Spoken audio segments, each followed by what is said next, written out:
elkarrekin amaitzeko. Eta zer hobe Jesusekin urte guztian zehar bizitako esperientziak partekatzea baina. Ez ditugu ahaztu nahi irailetik gaur arte egin eta ikasi ditugun gauza onak, ezta hanka sartzeak ere. Hauen bidez ikasiko baitugu pertsona onak izaten. Alaitasunez ekiteko eta Jesus gogoan hartzeko zoragarri abestuko dugu. Gitarraren erritmoari jarraitu mesedez.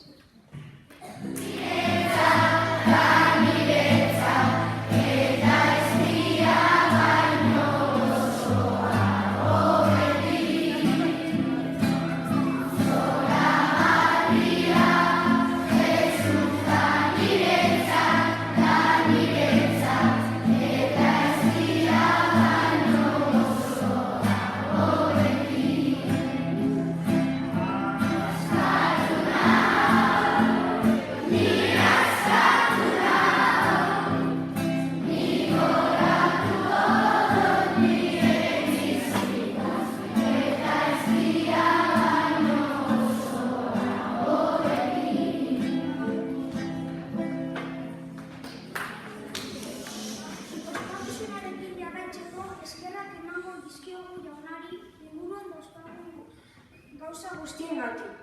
Esker bakoitzaren ondoren, eskerra zuri jauna esango dugu, eta jarraian eskerrik asko jauna abestuko dugu.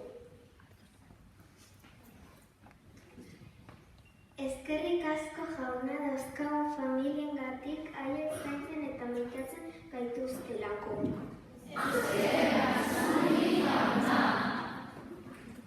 Eskerrik asko jauna ikasturte honetan eduki ditugun irakasleengatik eta ikasteko izan dugun aukeragatik. Eskerrik asko jauna bakarrik ez gaudelako, lagun asko eta onak ditugulako.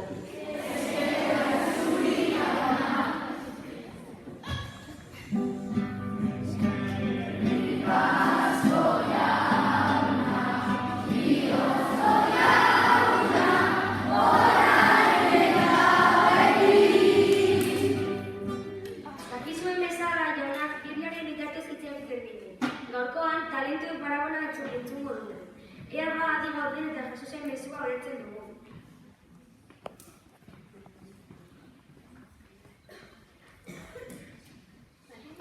Jesusek adibide eta parabolen bidez hitz egiten zion jenderi gauzak ulertarazteko.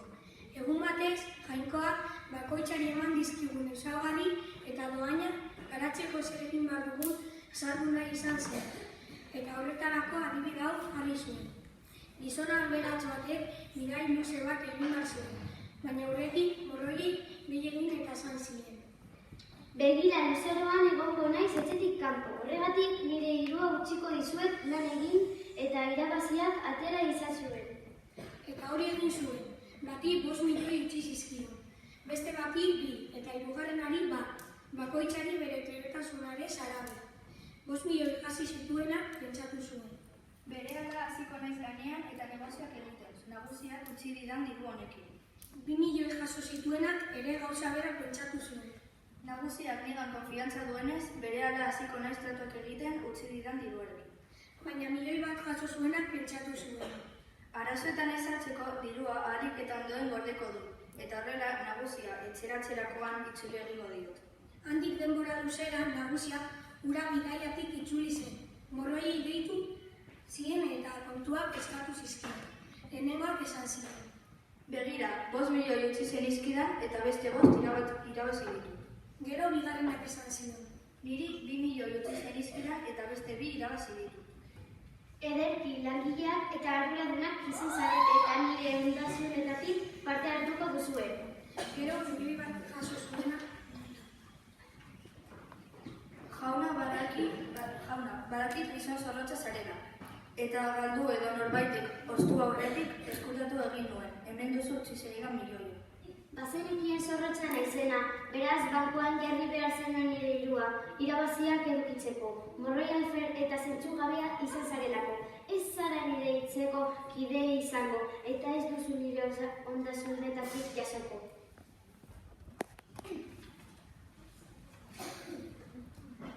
Parabola honen bitartez, Jesusek erakutsi nahi diguna zera da. Guztiok ditugula talentuak, abileziak edo gaitasunak, batzuk gehiago eta beste batzuk gutxiago. Batzuenak ikusgarriak eta beste batzuenak ez hainbeste. Baina ditugun talentuak eta gaitasun apur horiek besteekin partekatzen baditugu, pertsona hobeak izango ditugu inguruan eta zoriontsuago biziko gara. Ez zalantzarik izan, jaunak izan, eskerrak zuri jauna.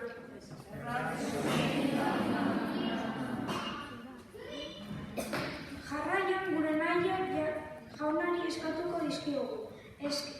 Eskaera bakoitzaren ostean, entzun Arral jauna esango dugu. Jauna, astero guazen oporrak zoragarri izan da zenbaitasunez eta pozez beteri. Eskatu daiogun jaunari.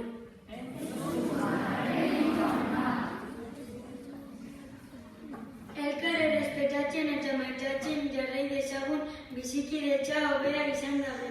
Eskatu daiogun jaunari.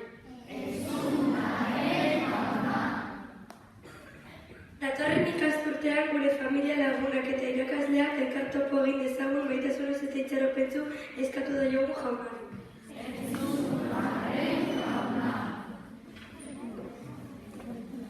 Ohitura dugun legez, gure aitari etortzi egingo dioako adestuz. Bere jarraitzaileak garela esan.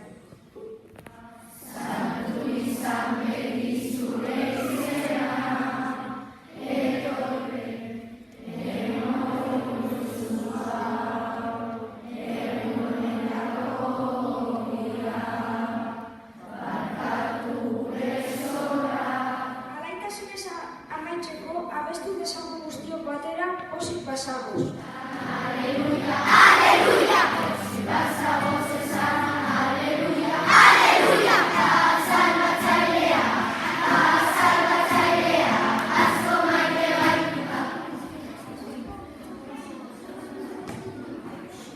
Gazte esazio guztiok gure derban eta kontuan hartu jaunak esaten dizkigun gauza. Datorren